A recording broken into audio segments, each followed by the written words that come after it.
तुम्ही प्रसार माध्यमामध्ये बोललात, पण नेमकं आरोप होतोय तो इलेक्शन कमिशनच्या अधिकाऱ्यांवर आरोप होतोय, त्याबद्दल तुमचं काय मत आहे? बिलकुल नाही. त्यांनी निवडणूक आयोगाच्या नियमानुसारच काम केलेलं आहे, त्याला साक्षीदार आम्ही आहोत.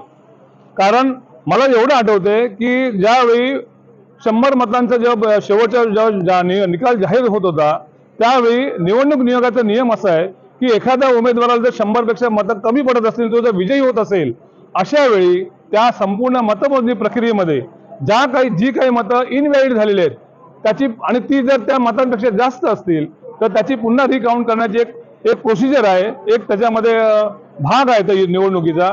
तो भाग मुख्य निवडणूक अधिकाऱ्यांनी, निवडणूक निर्णय अधिकाऱ्यांनी वाचून दाखवला आणि त्यानुसारच त्यांनी ते 111 जे पोस्टल बॅलेट आहेत ते रिकाउंटसाठी घेतले.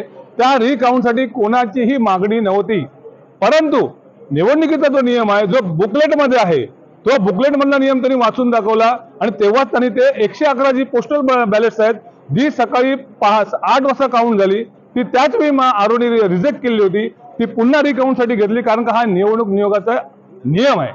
म्हणून ती संपूर्ण प्रक्रियामध्ये एकदम नियमानुसार झालेली प्रक्रिया आहे, त्याच्यामध्ये काही साशंकता नाही आणि आम्हाला काही त्याच्याविषयी काय बोलायचं नाही.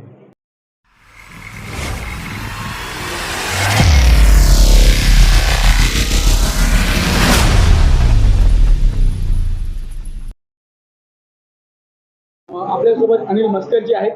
अनिल मस्करजी, ज्या पद्धतीने निवडणुकीचा दिवस हा खूप खास होता आणि आपण नेहमी साहेबांसोबत असता, आपण ज्या पद्धतीने बघत होता की निवडणुकीत खूप मेहनत घेतली होती आणि प्रचारानंतर आपल्याला अंतिम विश्वास होता की आपण जिंकणार. हे सध्या आपल्याला माहिती असताना सुद्धा आपल्याला निवडणुकीच्या दिवशी खूप चॅलेंज करावं लागलं, लढावं लागलं, पण शेवटी कुठेतरी विजय हा खेचून आणला. आणि कशा पद्धतीने हा दिवस होता, तुम्ही काय सांगाल? खरं म्हणजे निवडणूक हे नेहमी आव्हानच असतं, प्रत्येक निवडणूक लढविणारं एक आव्हानच असतं. मी तर असं म्हणेन की आम्ही अनेक निवडणुका पाहिल्यात, निवडणुकीच्या सगळ्या प्रोसेसमधून आम्ही गेलेलो आहोत. म्हणजे फ्रॉम स्टार्टिंग टू एंडपर्यंत आम्ही सगळ्या प्रोसेस पाहिलेल्या आहेत आणि जवळून अनुभवलेले आहेत. त्याच्यामध्ये पोलिंग एजंट असू दे, काउंटिंग एजंट असू दे, आतल्या ज्या काही असतील संपूर्ण जे काही प्रक्रियेमधून आम्ही गेलेलो आहोत. परंतु यंदाची ही लोकसभेची निवडणूक आमच्यासाठी खरोखर अत्यंत एक अविस्मरणीय अशी ठरली. आम्ही तर आतापर्यंत असं म्हणतोय की महाराष्ट्र हा गोपाळ गणेश आगरकरांचा आहे, बाळशास्त्री जांभेकरांचा आहे आणि एक लोकशाहीचा चौथा स्तंभ म्हणून एक प्रसार माध्यमांकडे पाहिलं जातं. आता पहिले 3 स्तंभ कोणते हे कोणी सांगू शकणार आणि मी सांगू शकत नाही, परंतु सर्वकडे म्हणतात चौथा स्तंभ हा म्हणजे पत्रकारिता ही प्रसार माध्यम आहेत. तर मला ह्या प्रसार माध्यमांना एकच प्रश्न विचारायचा आहे की प्रसार माध्यमांनी ज्या काही बातम्या आपण लोकांपर्यंत पोहोचवतो त्याचं कुठेतरी वास्तव असावं, कुठेतरी सत्य असावं. मी एक साधं उदाहरण देईन की त्या काउंटिंग हॉलमध्ये सकाळपासून आम्ही तिथे स्वतः हजर होतो. अत्यंत निवडणूक आयोगाच्या नियमानुसार प्रत्येक राऊंड चालले होते. एकदम म्हणजे म्हणतात तसे खेळाडू वृत्तीने संपूर्ण हे काउंटिंग प्रोसेस सुरू होती आणि अचानक 2-2:30 वाजता आम्हाला असं समजलं की वायकर साहेब 2,500 मतांनी पराभूत झाले. एक प्रसार माध्यमाचा एक प्रतिनिधी माझ्याकडे आला आणि त्यांनी मला सांगितलं की वायकर साहेबांनी रिकाउंटिंगसाठी हे केलं. म्हटलं अजून 18 राऊंड बाकी आहेत, एकूण 26 राऊंड आहेत. काही विधानसभेचे 26 राऊंड आहेत, काही विधानसभेचे 20 राऊंड आहेत, काही विधानसभेचे 22 राऊंड आहेत. एकूण 6 विधानसभेचे राऊंड शिल्लक असताना हे जे प्रतिनिधी असं म्हणत असतील आणि बाहेरच्या लोकांमध्ये अशी जर बातमी पसरवत असतील तर सत्यता काय म्हणायची लोकांनी? मला प्रसार माध्यमांचं हेच आहे की कोणी जिंको, हे बघा निवडणुका म्हटल्यावर हार जीत असते, त्याच्यामध्ये काय जे आहे ते सत्य स्वीकारलंच पाहिजे आणि पराभव माणूस जो पहिला स्वीकारतो तो खरा योद्धा असं मी म्हणेन.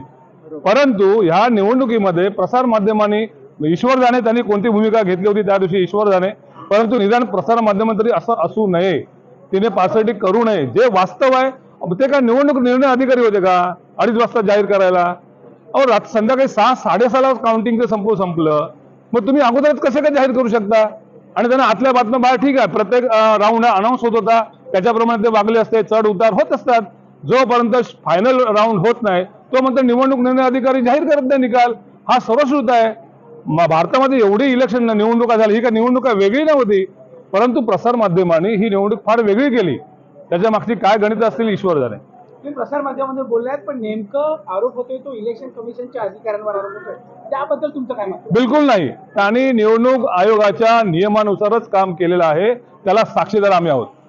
कारण मला एवढं आठवतंय की ज्यावेळी 100 मतांचा जेव्हा शेवटचा जेव्हा निकाल जाहीर होत होता त्यावेळी निवडणूक नियोगाचा नियम असा आहे की एखाद्या उमेदवाराला जर 100 पेक्षा मतं कमी पडत असतील, तो जर विजयी होत असेल, अशा वेळी त्या संपूर्ण मतमोजणी प्रक्रियेमध्ये जी काही मतं इनव्हॅलिड झालेली आहेत त्याची, आणि ती जर त्या मतांपेक्षा जास्त असतील तर त्याची पुन्हा रिकाउंट करण्याची एक प्रोसिजर आहे, एक त्याच्यामध्ये भाग आहे त्या निवडणुकीचा. तो भाग मुख्य निवडणूक अधिकाऱ्यांनी, निवडणूक निर्णय अधिकाऱ्यांनी वाचून दाखवला आणि त्यानुसारच त्यांनी ते 111 जे पोस्टल बॅलेट आहेत ते रिकाउंटसाठी घेतले. त्या रिकाउंटसाठी कोणाचीही मागणी नव्हती, परंतु निवडणुकीचा जो नियम आहे, जो बुकलेटमध्ये आहे, तो बुकलेटमधला नियम त्यांनी वाचून दाखवला आणि तेव्हाच त्यांनी ते 111 जी पोस्टल बॅलेट्स आहेत जी सकाळी 8 वाजता काउंट झाली, ती त्याच वेळी आरोनी रिजेक्ट केली होती, ती पुन्हा रिकाउंटसाठी घेतली, कारण का हा निवडणूक नियोगाचा नियम आहे. म्हणून ती संपूर्ण प्रक्रियामध्ये एकदम नियमानुसार झालेली प्रक्रिया आहे, त्याच्यामध्ये काही साशंकता नाही आणि आम्हाला काही त्याच्याविषयी काय बोलायचं नाही.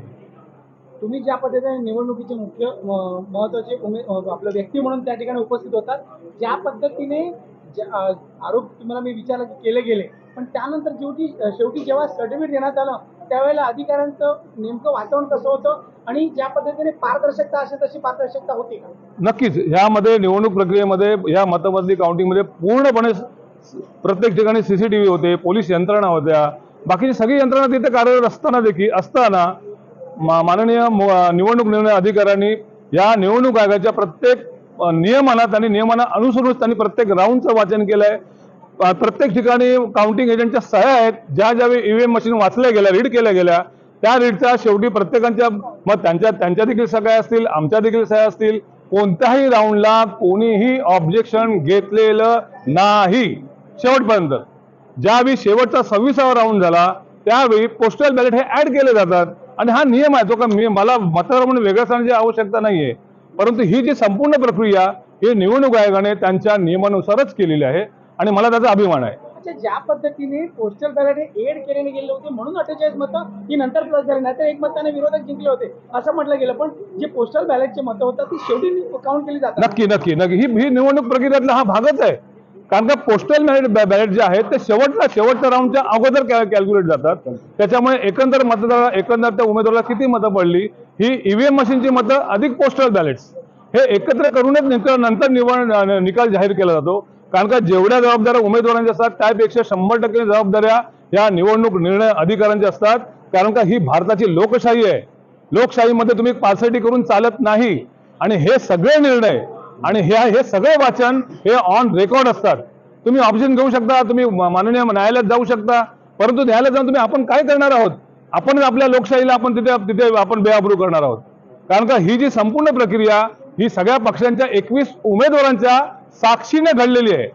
तिथे आम्ही असं म्हणू शकत नाही की फक्त वायका समाजाचे प्रतिनिधी होते, बाकी 20 उमेदवारांचे प्रतिनिधी होते, असं नव्हतं. सगळ्यांचे प्रतिनिधी हसतमुखाने सगळेजण आपापल्या सहकार्याने संपूर्ण हे राऊंड झाले होते. त्याचा साक्षीदार मी आहे, एक सामान्य मतदार म्हणून मी साक्षीदार आहे. Thank you thank you so much. Okay.